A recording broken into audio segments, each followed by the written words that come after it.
Hello दोस्तों, मैं सुरुचि BPSC Gurukul 1 में आपका स्वागत करती हूँ। फ्रेंड्स, आज हम देखेंगे एडुटेरिया का बिहार तथ्य संग्रह। तो आज का टॉपिक है बिहार की अर्थव्यवस्था। फ्रेंड्स, इससे पहले हमारा एडुटेरिया का बिहार तथ्य संग्रह में हिस्ट्री आ गए हैं, जिसमें प्राचीन बिहार और मध्यकालीन बिहार और मॉडर्न हिस्ट्री हो चुके हैं, और साथ ही साथ ज्योग्राफी का भी हो चुके हैं, बिहार ज्योग्राफी हो चुके हैं। तो आपको प्लेलिस्ट में मिल जाएगा। और एडुटेरिया का जुनून टेस्ट सीरीज, आधार टेस्ट सीरीज कंप्लीट हो रहे हैं। फ्रेंड्स, आधार से टोटली कंप्लीट हो चुके हैं, तो जाकर प्ले लिस्ट पर चेक कर लीजिए। और एडुटेरिया का करेंट कॉन्सेप्ट भी आ रहे हैं, जो लगातार मैं अपडेट कर रही हूँ, और मई महीने तक कंप्लीट हो चुका है। और साथ ही साथ फ्रेंड्स, परफेक्शन आईएएस का 90 डेज प्लानर, उसका टेस्ट, और खान सर का जनवरी से मई तक करंट अफेयर, जो बिहार स्पेशल करंट अफेयर है, वो अपलोड कर चुकी हूँ मैं। तो प्लीज़ वहाँ जा कर के आप चेक कर लीजिएगा। ठीक है, तो चलिए आज का देखते हैं बिहार की अर्थव्यवस्था। ठीक है, तो इसमें स्टार्ट करते हैं। फ्रेंड्स, किसी ने हमें सजेशन दिए हैं कि क्वेश्चन एक में नहीं आता, आधे आधे स्क्रीन फुल स्क्रीन में नहीं आता, तो आज मैं ट्राई कर रही हूँ कि फुल स्क्रीन में आए। ठीक है, तो बिहार एक मैदानी राज्य है। बिहार का लगभग 96% भूभाग मैदानी है। यह मैदानी क्षेत्र उपजाऊ जलोढ़ मृदा से समृद्ध है। जलोढ़ मृदा सिंचाई की उपलब्धता तथा भौगोलिक अनुकूलता के कारण बिहार एक कृषि प्रधान देश है, तो राज्य है। ठीक है, तो बिहार क्या है फ्रेंड्स? तो बिहार कृषि प्रधान राज्य है, क्योंकि यहाँ पे नदी भी अच्छा है, जलोढ़ मिट्टी भी है। ठीक है, बिहार के लगभग 70% श्रमिक कृषि एवं सहवर्ती क्षेत्र पर आश्रित है। बिहार आर्थिक सर्वेक्षण 2020-21 के अनुसार कृषि एवं सहवर्ती क्षेत्र का बिहार के सकल घरेलू उत्पाद जीएसडीपी का कितना प्रतिशत था फ्रेंड्स? तो ये 2020-21 से था 19.2% था। बिहार के कुल भूभाग में कृषि क्षेत्र कितना है फ्रेंड्स? तो कुल शुद्ध बुआई में हो गया 54.2% और कुल आकृष्ट भूमि में 45.8% है। ठीक है, बिहार के कुल भूभाग में कृषि सघनता कितनी है? तो सकल फसल क्षेत्र में 72.97 लाख हेक्टेयर, शुद्ध बुआई क्षेत्र में 50.77 लाख हेक्टेयर, सकल सिंचित क्षेत्र में 54.35 लाख हेक्टेयर, और फसल सघनता में 144% है। तो ये ध्यान रखेंगे। नेक्स्ट है बिहार में फसल उत्पादन के प्रकार। बिहार में फसल उत्पादन के प्रकार कितने हैं? तो रबी फसल, और रबी फसल का क्या है? हाँ, देख लेते हैं ये भी फ्रेंड्स। रबी फसल भी है, खरीफ फसल भी है, और जायद फसल भी है। ठीक है, तो रबी फसल में क्या क्या आता है? तो रबी फसल में अक्टूबर टू नवंबर रबी फसल का टाइम होता है फ्रेंड्स, जिसमें अक्टूबर और नवंबर माह में बोई जाती है, और तथा मार्च और अप्रैल में काट ली जाती है। गेहूँ, चना, सरसों, मटर, आलू, जौ इत्यादि प्रमुख फसल क्या है?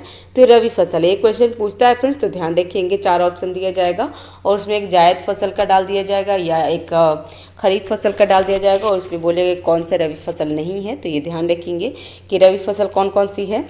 तो चना, गेहूँ, सरसों, मटर, आलू, जौ, और इनके प्रमुख उदाहरण होते हैं, तो ध्यान रखेंगे इसके लिए। नेक्स्ट है खरीफ फसल। खरीफ फसल जून और जुलाई माह में बोई जाती है तथा नवंबर दिसंबर माह में काट ली जाती है। धान, गन्ना, ज्वार, बाजरा, मक्का, अरहर इत्यादि इनके प्रमुख उदाहरण है। तो खरीफ फसल में क्या क्या है फ्रेंड्स? तो ये भी ध्यान दीजिएगा कि खरीफ फसल में हो गया धान, गन्ना, ज्वार, बाजरा, मक्का और अरहर हो जाता है। और इसका बुआई कब होती है? तो बुआई होती है जून टू जुलाई में इसकी बुआई होती है। अब जायद फसल के बारे में पढ़ते हैं। तो जायद फसल यह रबी एवं खरीफ फसल के बीच में 2-3 माह में उपजाई जाने वाली फसल है। यह अप्रैल टू मई महीने में बोई जाती है तथा जून और जुलाई में काट ली जाती है। जिसमें जायद फसल में क्या क्या आता है फ्रेंड्स? तो ये ध्यान रखिएगा कि मक्का, जूट, मरुआ, तरबूज, ककड़ी, मूंग, लोबिया, पत्तेदार सब्जी इत्यादि इसके प्रमुख उदाहरण हैं। तो ये ध्यान रखेंगे। नेक्स्ट है बिहार में सर्वाधिक उपजाई जाने वाली फसल कौन है? तो धान है, सबसे ज़्यादा धान होता है। दूसरी फसल प्रमुख फसल गेहूँ है। ठीक है, प्रमुख फसल उनके उत्पादन एवं उत्पादकता वाले जिले में होते हैं, जिसमें कौन कौन जिसमें सबसे ज़्यादा होता है, तो सर्वाधिक उत्पादन वाले जिला और सर्वाधिक उत्पादकता वाला जिला। ठीक है, उत्पादन और उत्पादकता अलग होता है फ्रेंड्स, ध्यान रखेंगे। तो चावल सबसे ज़्यादा रोहतास में, और उत्पादन तो सबसे ज़्यादा चावल का रोहतास में होता है, लेकिन उत्पादकता पश्चिम चंपारण में है। गेहूं सबसे ज़्यादा रोहतास में और उत्पादकता बेगूसराय में। मक्का कटिहार में और उत्पादकता है अररिया में, और दलहन में पटना में है उत्पादन में, और उत्पादकता जहानाबाद में है। तो फ्रेंड्स एग्जाम में आता है तो बिल्कुल इसको ध्यान रखेंगे। नेक्स्ट है, उत्पादन की दृष्टि से बिहार के प्रमुख 3 फसल हैं, कौन कौन है फ्रेंड? तो इसमें केला जो 90.8 लाख टन है, आम हो गया 15.5 लाख टन, और अमरूद 4.3 लाख टन है। बिहार में सर्वाधिक लीची का उत्पादन मुजफ्फरपुर में होगा, और मुजफ्फरपुर वाली लीची बहुत फेमस है, तो आप जानते ही होंगे। बिहार के कुल उत्पादन 48% में है। ठीक है, बिहार में सर्वाधिक गन्ना उत्पादन पश्चिम बंगाल में होता है, पश्चिम चंपारण में होता है, तो ध्यान रखेंगे फ्रेंड्स, बिहार में सबसे ज़्यादा गन्ना पश्चिम चंपारण में होता है, और बिहार के कुल उत्पादन का 53% है पश्चिम चंपारण में। बिहार में सर्वाधिक चाय उत्पादन कहाँ पे होता है? तो किशनगंज में। ठीक है, और ये आप क्वेश्चन अगर PYQ किए होंगे या फिर खान सर का जो टेस्ट आया है बिहार स्पेशल, उसमें ये क्वेश्चन पूछ लिया है, तो आप ध्यान रखेंगे। तो बिहार में सर्वाधिक चाय उत्पादन किशनगंज में होता है। बिहार में सर्वाधिक जूट उत्पादन पूर्णिया में होता है, तो ये सब ध्यान रखेंगे बिल्कुल फ्रेंड्स। ठीक है, सबसे ज़्यादा जूट पूर्णिया में, सबसे ज़्यादा चाय किशनगंज में। गन्ना सबसे ज़्यादा कहाँ होता है? तो पश्चिम चंपारण में, और सर्वाधिक लीची मुजफ्फरपुर में होता है। ठीक है, बिहार में 2020-21 में कुल खाद्य उत्पादन का 70.952 लाख टन था, तो अनुमानित किया गया था। बिहार में कृषि एवं सहवर्ती क्षेत्र में 2016 से 17 से 2021 के दौरान 2.1 की दर से वृद्धि हुई है। तो फ्रेंड्स आपको बता दें कि इसमें ना ये सब ना आपको बजट में और बजट सर्वेक्षण जो आता है ना, उसके लिए जो इकोनॉमिक्स का ज़्यादा क्षेत्र, आपको ज़्यादातर क्वेश्चन बजट से आते हैं, तो बजट भी ध्यान रखेंगे। ठीक है, क्योंकि आप एग्ज़ाम देने जाने से पहले बजट को ज़रूर ध्यान रखेंगे, क्योंकि और उस टाइम रिवाइज भी करते रहेंगे बजट का। क्योंकि मैं अपना बताती हूँ फ्रेंड्स कि जब मैं 67 का देने जा रही थी एग्ज़ाम, और मुझे मात्र 1-2 घंटा पहले टाइम मिला था, तो उस टाइम मैं बजट का रिवीजन करी थी, और उस टाइम बजट से कम 2 से 3 क्वेश्चन आ गए थे, एकदम सेम एग्जैक्टली क्वेश्चन आए थे। तो बजट का ना मतलब एक तो नोट्स बना के रखेंगे कि कितना कौन सा क्या होता है, जिसमें जो इम्पोर्टेंट रहता है बजट में, वो सारे रखेंगे। और जब एग्ज़ाम देने जाने से पहले एक बार के सरसरी नज़रों से देख लीजिएगा, तो क्या हो जाएगा ना कि दिमाग में पूरा याद हो जाएगा। तो बजट ज़रूर ध्यान में रखिएगा, बजट से क्वेश्चन आते हैं, बिहार में हर जगह के आते हैं, भारत का बजट से और बिहार का बजट से भी क्वेश्चन आते हैं, तो ध्यान रखेंगे। इकोनॉमिक्स क्षेत्र के लिए ज़्यादा इम्पोर्टेंट हो जाता है। बिहार भारत के कुल खाद्यान्न उत्पादन का लगभग 66% उत्पादन करता है। वर्ष 2012 से अब तक बिहार राज्य में 5 बार कृषि कर्मण पुरस्कार मिल चुका है। तो ये ध्यान रखिएगा कि बिहार में कितने कृषि कर्मण पुरस्कार मिले हैं, तो 5 बार मिल चुके हैं, जिसमें 11-12 में मिला था चावल के लिए, 12-13 में गेहूं के लिए, 15-16 में मक्का के लिए, और 16-17 में मक्का के लिए, और 17-18 में गेहूं के लिए। बिहार में कृषि की समग्र विकास के लिए राज्य सरकार द्वारा 3 कृषि रोडमैप का निर्माण किया गया है, क्रियान्वयन है। जो प्रथम कृषि रोडमैप कब है? तो 2008 से 12, द्वितीय कृषि रोडमैप 2012 से 17, और तृतीय कृषि रोडमैप 17 से 22 है। तीसरे रोड मैप का कार्यकाल 1 वर्ष बढ़ाकर 23 कर दिया गया था, और अभी भी चौथे कृषि रोड मैप भी स्टार्ट हो चुके हैं, तो ध्यान रखेंगे। एक फ्रेंड्स बता रहे थे कि इसमें कुछ है। फ्रेंड्स आपको बता दूं कि मैं अपनी खुद से मैं कुछ नहीं बताती हूँ, जो भी इसमें बुक में रहता है, जो कि एडिटोरियल एक ऑथेंटिक बुक टाइप का है फ्रेंड्स, तो इसमें जितने भी क्वेश्चन रहते हैं, जो भी रहते हैं, तो मैं इसी में से बताती हूँ। ठीक है, तो आप ध्यान रखेंगे, मैं खुद से नहीं आपको बताती। नेक्स्ट है, राज्य सरकार द्वारा कृषि से जुड़े सभी विभागों के साथ लेकर कृषि के समग्र विकास के लिए एक समिति का गठन किया गया, जिसका अध्यक्ष बिहार के मुख्यमंत्री हैं। चौथे कृषि रोड मैप, देखिए चौथे कृषि रोड मैप के बारे में बताया गया है। तो चौथे कृषि रोड मैप का क्या है फ्रेंड्स, तो इसको देख लेते हैं। की तैयारी की जा रही है, जबकि हो चुका है। ठीक है, चौथे रोड मैप स्टार्ट हो चुके हैं फ्रेंड्स, तो ये भी बिल्कुल ध्यान रखेंगे। ठीक है, ठीक है। चौथे कृषि रोड मैप का कार्यकाल 1 अप्रैल 2023 से 31 मार्च 2028 तक का होगा। इस रोड मैप में जलवायु अनुकूलन, कृषि विविधीकरण आदि पर विशेष बल दिया गया है। अब सिंचाई के बारे में पढ़ लेते हैं। तो बिहार में सिंचाई के प्रमुख साधन नहर, नलकूप, पाइन, तालाब एवं कुआं है। बिहार में कुल सिंचित क्षेत्र का है लगभग कितने 64% हिस्सा नलकूपों द्वारा सिंची जाता है। पशुपालन के बारे में जानते हैं। तो कृषि प्रधान राज्य होने के कारण बिहार पशुपालन, रोजगार एवं आय का एक प्रमुख साधन है। आर्थिक सर्वेक्षण 2021-22 के अनुसार 2019 में पशुओं की कुल संख्या 365.4 लाख थी। 2016-17 से 2020-21 के मध्य पशुधन में वृद्धि बिहार में 10% की वृद्धि हुई है।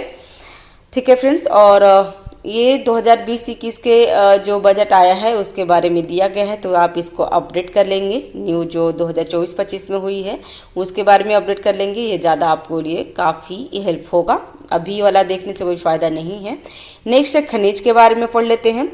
तो खनिज की भूपरपट्टी या भूगर्भिक में प्राकृतिक रूप से पाए जाने वाले तत्व तथा यौगिक को खनिज कहते हैं, इन्हें भौतिक एवं रासायनिक गुणों के आधार पर धात्विक एवं अधात्विक में विभाजन किया जाता है। तो ध्यान रखेंगे, बिहार से झारखंड विभाजन के पूर्व बिहार में देश का लगभग 25% खनिज पाया जाता है। और मुख्यतः छोटे नागपुर के पठार में पाए जाते हैं। विभाजन के पश्चात बिहार में खनिज की मात्रा कितने प्रतिशत फ्रेंड्स? तो 2 से 3% से ही रह गया था जब विभाजन बिहार और झारखंड का हुआ था 15 नवंबर 2000 को। ये भी याद रखेंगे कि विभाजन 15 नवंबर 2000 को हुआ था। तो उस टाइम जो बिहार का जो खनिज क्षेत्र बचा है ओनली 2.2 से 3% ही बच पाया है।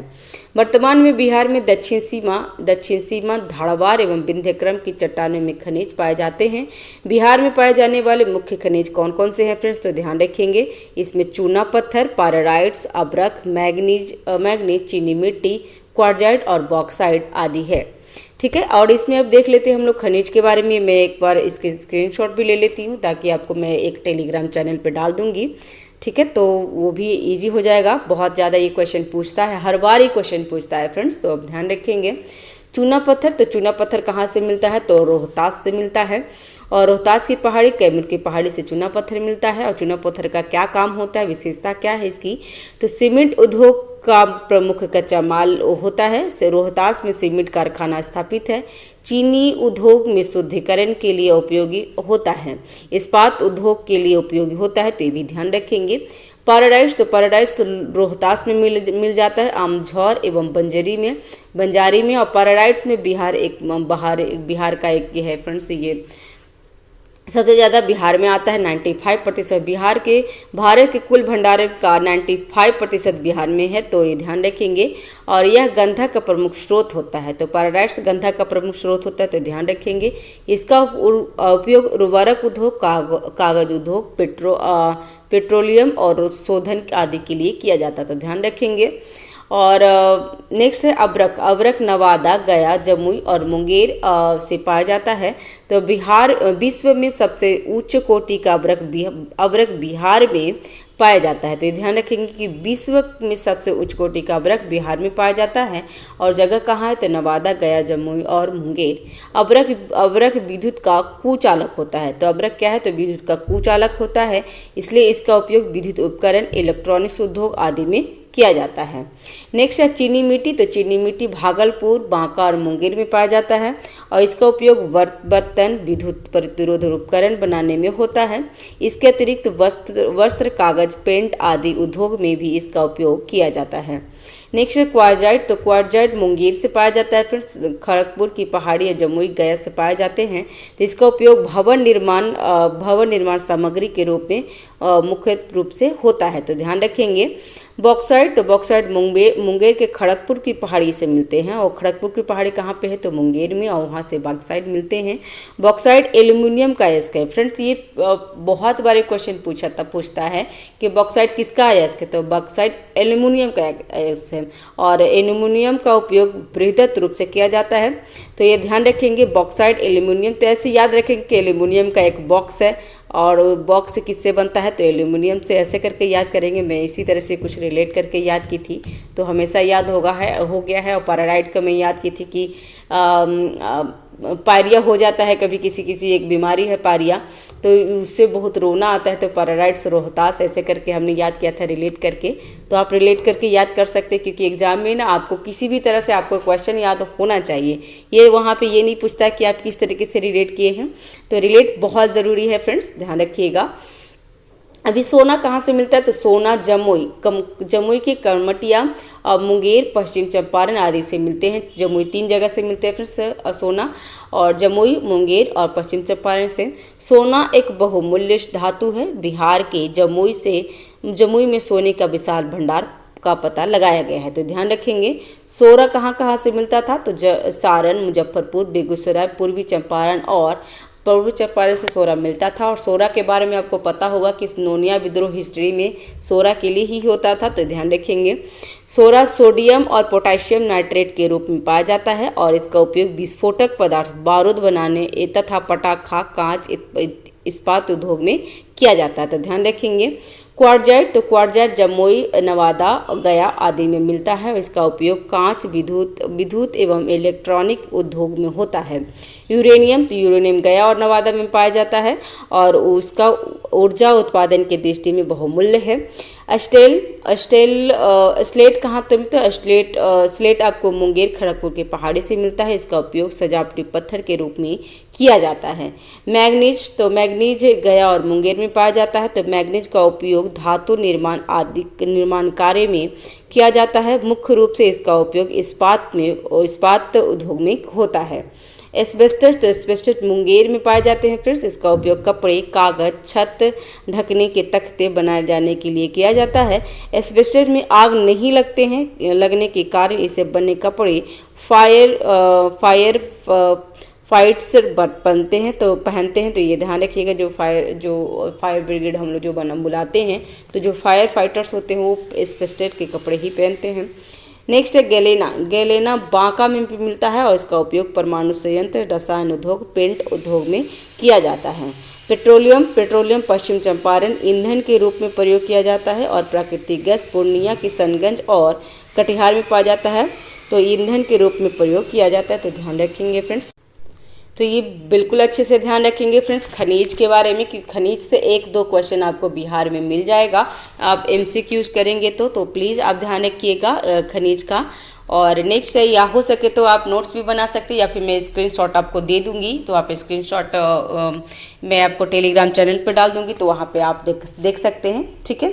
नेक्स्ट है बिहार राज्य में ऊर्जा के बारे में पढ़ लेते हैं फ्रेंड्स। तो बिहार राज्य में ऊर्जा उत्पादन 2020-21 में 6422 मेगावाट रहा है। बिहार राज्य में प्रति व्यक्ति विद्युत उपभोग वर्ष 2020-21 में 350 किलोवाट घंटा रहा है। बिहार राज्य में वर्ष 2020-21 में सर्वाधिक बिजली खपत वाले जिला क्रमशः पटना, गया और मुजफ्फरपुर है, तो ये ध्यान रखेंगे। और ये फ्रेंड्स मैं आपको फिर से बता रही हूँ कि ये जो 2024-25 का जो बजट आई है ना, तो उसमें से आप इसमें से डिटेल्स ले लेंगे फिर से, क्योंकि वो ना अपडेटेड ये सब क्वेश्चन पूछता है। और सर्वेक्षण जो आता है, तो वो सर्वेक्षण और बजट दोनों कर लेंगे, तो उसमें ज़्यादा इंपॉर्टेंट हो जाएगा, क्योंकि ये सब ना अपडेट पूछते हैं, तो ध्यान रखेंगे। नेक्स्ट है बिहार में बिजली वितरण की 2 कंपनियां कार्यरत है। पहला है उत्तर बिहार विद्युत वितरण कंपनी लिमिटेड, और दूसरा है दक्षिण बिहार विद्युत वितरण कंपनी लिमिटेड है। तो दो बिहार में 2 कंपनियां हैं, तो ध्यान रखेंगे फ्रेंड्स। बिहार में ऊर्जा के 3 अभिकरण कार्यशील है, कौन कौन, तो बिहार राज्य विद्युत बोर्ड जो BSEB है, बिहार राज्य जल विद्युत निगम लिमिटेड BHSPC है, और बिहार नवीकरणीय ऊर्जा विकास अभिसरण जो बेड़ा है। बिहार में कुल 13 जल विद्युत परियोजना है फ्रेंड्स, तो ये चालू है जिसमें 54.3 मेगावाट विद्युत उत्पादन होता है। तो ये भी मैं आपको इसका स्क्रीनशॉट ले लेती हूँ ताकि मैं आपको टेलीग्राम पे डाल दूँगी, आपको ईजी हो जाएगा वहाँ से कवर करना। तो जल विद्युत परियोजना जिला और उत्पादन मेगावाट में कितना है, तो पूर्वी गंडक नहर में पश्चिम चंपारण में है और 15 मेगावाट होता है। सोनपुर नहर में रोहतास है, सोनपुर नहर कहाँ है, तो रोहतास में, और 6.6 मेगावाट होता है। सोनपूर्वी नहर में औरंगाबाद है, औरंगाबाद में है ये नहर, और 3.3 मेगावाट होता है। कोसी जल विद्युत परियोजना सुपौल में है, उसमें सबसे ज़्यादा होता है जिसमें 19.2% है मेगावाट है। और अगनूर लघु जल विद्युत कहाँ है, तो अरवल में। ढेलबाग लघु विद्युत कहाँ है, तो रोहतास में। नासिरीगंज लघु विद्युत है रोहतास में। त्रिवेणी नहर जब से ज़्यादा पूछता है तो त्रिवेणी नहर पश्चिम चंपारण में है, 3 मेगावाट होता है। और उसके बाद जयनगरा लघु विद्युत कहाँ है, तो रोहतास में। सेबारी लघु विद्युत रोहतास में। सिरखिंडी लघु जल विद्युत हो गया आपको रोहतास में। अरवल लघु जल विद्युत हो गया अरवल में, और बेलसार लघु विद्युत जल हो गया अरवल में। तो ध्यान रखेंगे, बिहार नवीकरणीय ऊर्जा विकास अभिकरण ब्रेडा बिहार में नवीकरणीय उत्पादन एवं विकास के लिए उत्तरदायी है, तो ध्यान रखेंगे। नेक्स्ट है, बिहार के प्रमुख ताप विद्युत केंद्र कौन कौन से हैं, तो ताप विद्युत केंद्र और जिला स्थान ये ध्यान रखेंगे। तो बाढ़ ताप विद्युत संयंत्र कहाँ पे है, तो ये पटना बाढ़ में है। बरौनी ताप विद्युत परियोजना तो ये बेगूसराय बरौनी में। बक्सर ताप विद्युत परियोजना बक्सर चौसा में। कांटी विद्युत उत्पादन निगम लिमिटेड तो मुजफ्फरपुर कांटी में। ककरवारा अल्ट्रा मेगा पावर प्रोजेक्ट कहाँ है, तो बांका में। और नवीनगर ताप विद्युत परियोजना औरंगाबाद में है।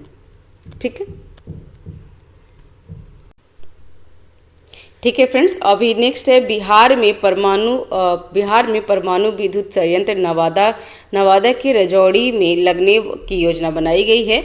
और बिहार सरकार के 7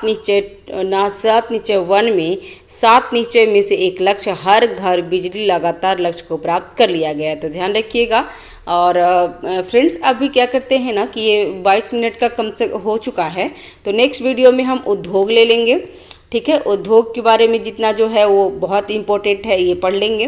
उसके बाद साथ ही जितने जो आगे होगा सड़क परिवहन के केस में से एग्जाम में पूछ लेते हैं, तो मैं ये आगे का ले लूँगी। उसके बाद बिहार का पर्यटन होगा, तो इसमें से 2 इकोनॉमिक्स में 2 वीडियो आएंगे फ्रेंड्स। ठीक है, ज़्यादा वीडियो लंबा नहीं करते हैं क्योंकि फिर दिक्कत हो जाता है। ठीक है, तो चैनल पे अगर नए हैं तो चैनल को सब्सक्राइब कर लीजिए, लाइक कीजिए, शेयर कीजिए फ्रेंड्स। कोई त्रुटि रहती है तो कमेंट बॉक्स में आप हमें बता सकते हैं, क्योंकि एक फ्रेंड्स बताए थे कि ये स्क्रीन को थोड़ा सा लंबा करके दिखाइए मैम, तो मैं आज उस तरीके से बनाई हूँ। और आई होप ये आपको अच्छा लगेगा। अगर ये सही नहीं है, पहले वाला ही अच्छा है, तो प्लीज़ कमेंट बॉक्स में आप हमें बता देंगे ताकि मैं उसमें देख लूँगी कि क्या कैसे करना है। ठीक है, तो thank you so for watching. Have a nice day. Keep watching, keep learning. Thank you.